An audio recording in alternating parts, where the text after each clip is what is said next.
Hello, I'm Jan Mulvey and you're watching the Redmen TV. Exactly, or shape up or shit out or whatever it was like. Anyway, we'll move on. Liverpool Stoke back in the Premier League off the back of our first Premier League win against Norwich City. Mike, Stoke, major bogey team. Yeah, I'm looking forward to watching a game of rugby on Sunday afternoon. Watching John Walters surprise us by not quite playing up front, perhaps. Yeah, being physical. The Chad pinging long balls. I'd forgotten all about that. I'd not even considered that the Chad's going to be coming back. Like, in fact, it's just that Liverpool old boy convention. Is Pennant still there? Pennant doesn't get a game though. No, good. Owen, Shane, Crouch.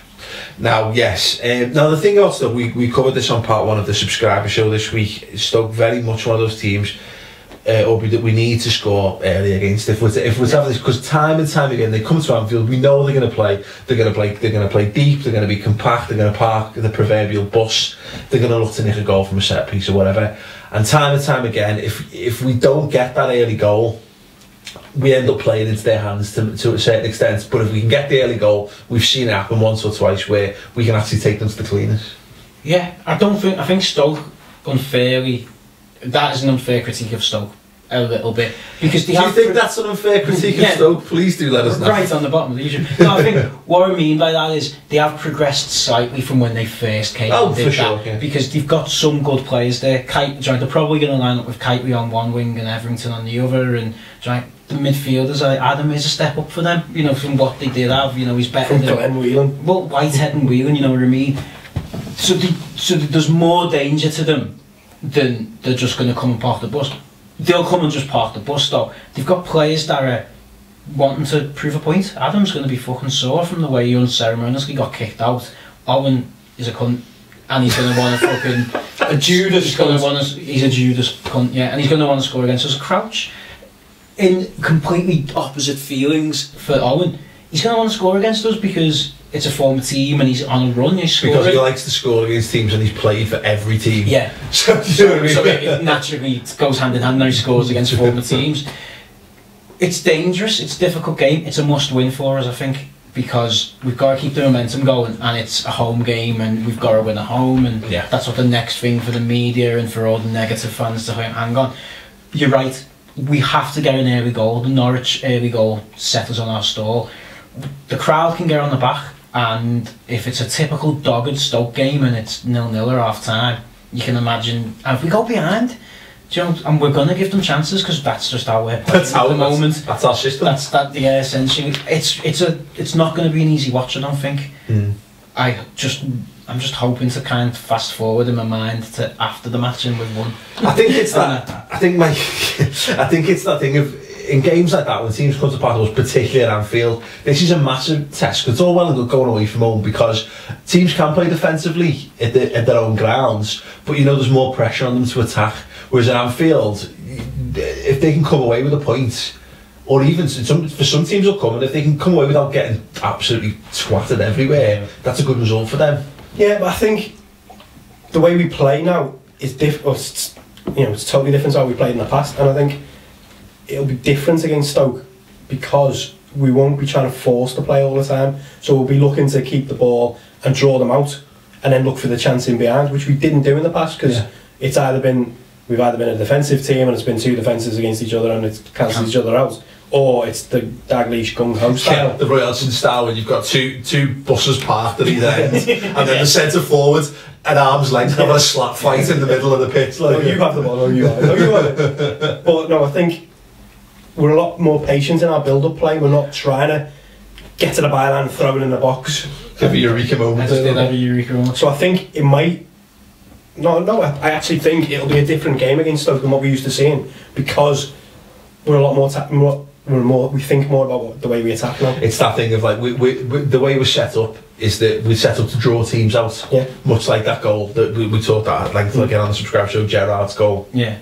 21 pass. But go on, Aubrey, what was your I just hadn't thought of it like that, and then obviously it's completely right what Mike's saying. This is a huge test then of how much football intelligence. Mike, you've added more pressure to it. Yeah. What are you thinking? No, that's not what I was intending to do. No, but it's the test of how much football intelligence in the final third have we learned? Because I actually thought Norwich were really attacking to their detriment because they got beat at home, but they actually were stupidly attacking against us, whereas Stoke won't be at home. And how often have we struggled to draw out? Now, if in 30 minutes we haven't scored and we start resorting to Gerrard pinging the balls around and we're not doing what we did well against Norwich, Rodgers is going to be pulling his hair out and he's going to be saying, look, they haven't learned it yet. Or have we turned the corner, the Norwich game, and over the kids being able to do it, the players who are going to be in there?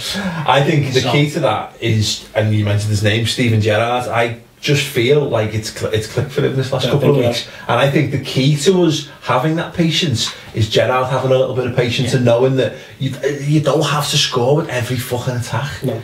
It's like if it's not on, it's not on, and no amount of of going like that is gonna. It's gonna make it on. You know what I mean? No amount of getting to the byline is not gonna make more people be in the box. And I think Gerrard's become increasingly influential in that midfield in the last couple of games. I know it sounds weird to say, because if you've not been following Liverpool, the idea that Gerrard has not been influential in our midfield is just like, it's crazy talk, and it is a little bit crazy talk. But in this, he didn't get it to begin with. No, he felt at odds with the system, didn't he? And Gerrard, in as good and as bad, dictates how we play. Unfortunate, because he is Gerrard. His instinct is gung ho, isn't it? That is his default. Roy the Rovers, take the game by the stuff. He kind of looked out of place because we were doing this system, because the kids the manager told us what to do. I think it was because he had to find his position in that midfield three as well, and I think now he's the second midfielder. Suits him a lot better, because he can still spray them balls around it, because he did it against Norwich, but he's now starting to know there's a time and a place to spray the ball. He's doing more of the Xavi job, isn't he, in that way? Like, I mean, he doesn't have to do the running that Iniesta does. He doesn't have to do the defensive work that Busquets does, but he keeps things ticking over, moving around. He makes himself available. But if the situation calls for it, and you can't play a short pass, he has the ability there to take out two men with a pass, most definitely. So that's definitely. You're right. It's going to be fascinating to see whether we have the patience for once, because this is exactly what's going to happen. This is how we're going to have to win points at Anfield, because apart from the big clubs, everyone's going to come and play defensive. Apart from everyone who's been here, but we've already got everyone else. Everyone we haven't played. Chelsea are probably the only team who haven't been to Anfield yet, who will actually come and give us a game. And we got beat by Arsenal, and we got a good game of it against the two Manchester clubs. The other teams from now on at Anfield are all going to come and basically say, do your worst. Well, you never know. Maybe for the first time, maybe Tony Pulis finally believes that all the money he spent and all the time he's spent building the side, he can actually come and give us a game. That would surprise me, to be honest. Teams that come to Anfield, their mentality has changed to what we think their mentality is. I think teams, because of how average we've been over the last couple of seasons, particularly at home, I think teams now come thinking they can get something from Anfield, or expecting to get something from Anfield. I think Stoke is a classic example of that. Maybe, but I also think that I'm not sure the evidence is there for that. I think what's happened is, because that evidence by the fact that even Man United have been tearing up for draws in recent years, is that we won 5 home games last season. There's evidence. But what I mean is, you're not budgeting. As an opposition manager, you're not budgeting for 3 points at Anfield, but you can almost guarantee a point. Exactly. You can guarantee a point if you go and play that way. I was going to say, it used to be you'd go to Anfield and you just hope you didn't concede 6 or whatever. I think the mentality has shifted to if we go and we're on top of our game and we're organised, we're getting a draw, because these aren't that good anymore. And unless Suarez has one of us blind, there's a kick him early on, we're gonna get the draw. And that's it. I really hope Michael Owen plays, and that's a stinker. I'm just throwing it out there. I think he'll be on the bench. What's his position? He brings his own. It was part of his transfer deal, wasn't it? He had to bring his bench with him. But moving off Mo, because I can't be asked talking about him past that. Joe Cole, we mentioned him again briefly on the subscribers show. He's back. He is scoring goals for fun. Well, he scored a goal for the under-21s. It was good. It was a good goal. It was very similar to Sterling's goal against Leverkusen in pre-season. Yeah, cut inside between two men bent in the far corner. Right, we've given Joe Cole some tons of lots and shitloads of sticking with them. Now, Now, I want to make this point because I hate this, like, you should. He's a fucking Liverpool player. As long as he's on our books, we can joke and say that we'd have been a bit bored and it's annoying and fucking Joe Cole, he's blowing out of his arse after 30 seconds of running and all that. But if he's back and he can offer something, I'm more than happy for Joe Cole to come back into the squad, if not necessarily the first. We're paying him until at least January. We should get something out of him. Yeah. Let's not. Joe Cole is a talented footballer. Always has been and always will be a talented footballer. It's just where his mentality and his attitude lies sometimes. Someone pointed out to me, and I've tried to defend it in the past, but he's not a Liverpool player. I think he'd be great at. He should have been a QPR marquee signing or a West Ham signing, or pardon me, he should have been like a Newcastle player or something. This is makes sound a bit disrespectful. Maybe Tottenham, but maybe I think a big fish in a smaller pond, which is why I don't necessarily think. Spurs, and maybe at a stretch Newcastle, like. But if you build a team around him to a certain extent, but of course, how do you build a team around someone who gets injured every 3 weeks is the other question. But no, he's an option, and if he's back and he's in form and he's not massively overweight and he can go 6 minutes without blowing out of his ass, then he could prove a useful player. So I'm just saying. He's an option. He's another. 3 minutes more than Charlie Adam did before he blew out of his ass. Yeah, he's an option off the bench, isn't he? Yeah. You hope that he becomes that, and then. You know, that's it. You know, he's got that little bit of something that can create space, an opportunity, a little bit of magic. Yeah. In the same way, I don't know. We're going to talk about being Liverpool in a minute, but Carragher was talking about the senior players coming. He's like, because they're going to enjoy it because it's been dead exciting. You know, this new system. You hope that Gerrard clicking into gear is a new lease of life because he's like, fucking hell, this is actually. You can see the benefits of playing this way. Is only going to bring more stuff out of his game. You're hoping that Joe Cole is liking training with Suso and Asadi and Sarkeen and Sterling and going, fuck, this is fun because he can beat a man and he's skillful and he's got like that goal he scored for England against Sweden. He's been living off for the last 6 years. It's a fantastic. 12. It's a fantastic goal, isn't it? Yeah. He's got that ability in him. Yeah, but that's not Joe Cole's problem. It's not the little individual moments of magic. It's when he does them, he then thinks he can do them every time he gets the fucking ball, which is the. But you're hoping that he's laying in the system. But no, you're right. I think look, we've talked about Stuart Down at length, and how he needs a major kick up the arse, and perhaps his days are numbered in a Liverpool shirt. Looking at the fact that we've got 18-year-olds and 17-year-olds nailing down first team slots in Sterling and Suso at the minute. Joe Cole. This is make or break. This next few weeks, we're going to find out what he's made of. And don't get me wrong, and I'm more than prepared to give him the opportunity to do that. Not that it's even up to me, you know what I mean? But I mean, you know, I'm prepared to lay off to see if he can give him this last opportunity. As you said, he's here till at least January. If he steps up, great. What a great. Our subs bench is stronger for having Joe Cole on it than having another centre half. A fit. Playing really well. That's the confidence. Yeah. Well, that's what I'm saying. No, a fit. Better than a centre half on the bench. A fit, playing really well, helping us win games. Team. I mean, Joe Cole is better than our first team. You know, I get totally out. I am a Liverpool fan. I don't irrationally hate the guy. I didn't like him because he wasn't playing well for us, and he's earning ridiculous money and exactly. And we went doing. I think it was always a bit. His Liverpool career's been a bit stop-start, hasn't it, because of his injuries and things like that, and getting sent off in his first game and all that kind of stuff. He's not had a clean run of games where we could judge him properly. Yeah. That's it. He's a useful squad player, and let's leave it at that. Interestingly, about our forward three, and we talked about this when we were talking about the Norwich game. Just how much more exciting the forward lineup looks with keeping you awake there. You're talking about the excitement.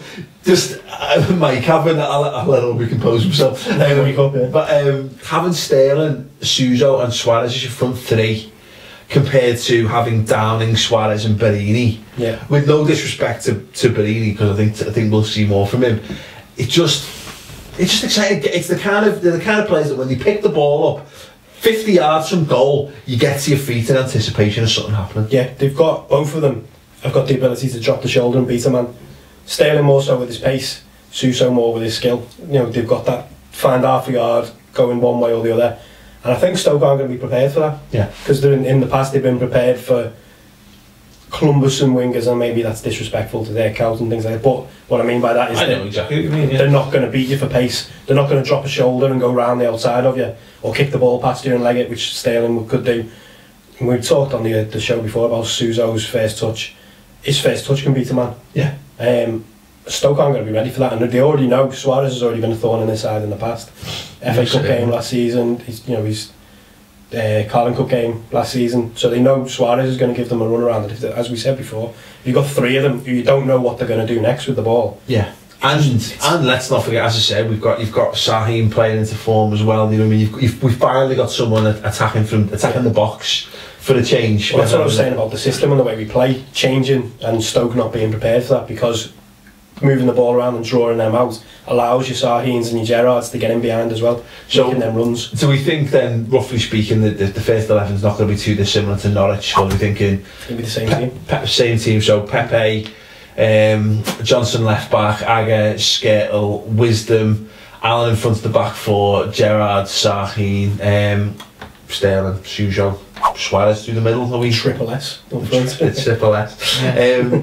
Unless anything, like unless someone comes out and plays against the other night and just basically says I have to play this. Once a game, we'll have our weekly qualification of when you talk about a game that's on a Tuesday evening, with another game between now and then, you will of course know who's had crippling injuries, who has been an absolute whale. Or even I've been trying to be a bit more positive, and Barini gets a hat-trick against the other night, it's going to be hard to drop him or to not say start. And as we said about Brendan Rodgers, is that it's become a meritocracy in some respects. This side, if players play well, then they get their opportunities to shine. So, which is great, and long may that continue. Anyway, Aubrey, score prediction. Again, no clean sheet, because that's just not how we play. Clean sheets are just shit, aren't they? No one wants clean sheets. I'm going to go for 4-1. Fucking hell. Hang on. We said this last week when Mr. Sutton sat there. We all looked at him in horror when he said someone was going to get a pasted. In fact, I just want a little like for James Sutton last week. Well, he didn't get the score right, but he got the... I had a quid on 6-1 and a quid on 5-1 for Norwich, and I would have got 200 quid. And I got 200 quid off both of them. Curses. I covered me bet with a Sahin anytime, but that was about it. I was looking at returns from £10 to 14 when it was at one point it was going to be 214 or something. Devastating. So I think, and even so saying the Stoke are going to come, I just think it's clicking. And you can nearly pick up every Batman comic out at the minute. Go on, Mike. 2-0. I'm going for that clean sheet. Wow.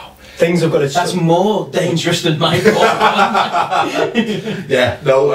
And runs of any description have to come to an end at some point.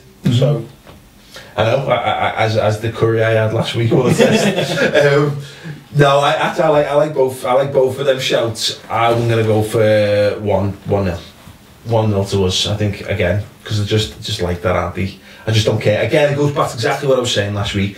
Stoke are the kind of team that we need to get a first win at Anfield. We need to learn how to beat the teams that come and park the bus. So if we do it with a dirty 1-0, then I'm more than happy to have that. That'd be great. Yes, let us know your score predictions. Let us know your lineup predictions as well. Who do you think Liverpool are going to start with in the first 11? Of course, as I say, you'll know a bit more after Udinese exactly how that will be. So yeah, please do let us know. We're going to move on this subscriber show. We've already talked about Anthony Wisdom at length. We talked about Stuart Dan, and we talked about the best parts of the Norwich game. We talked about the great diving debate as well, and basically how most pundits in the world today are just shit for being so lazy to say it's just about Suarez's reputation. We're going to talk about Being Liverpool episode 2 as well. Please do tune in for that if you're not already watching this on our website, of course. It's free for a month on the redmentv.com if you've got PayPal. After that, it's just £2 a month, so check it out. Moving on then, Jen.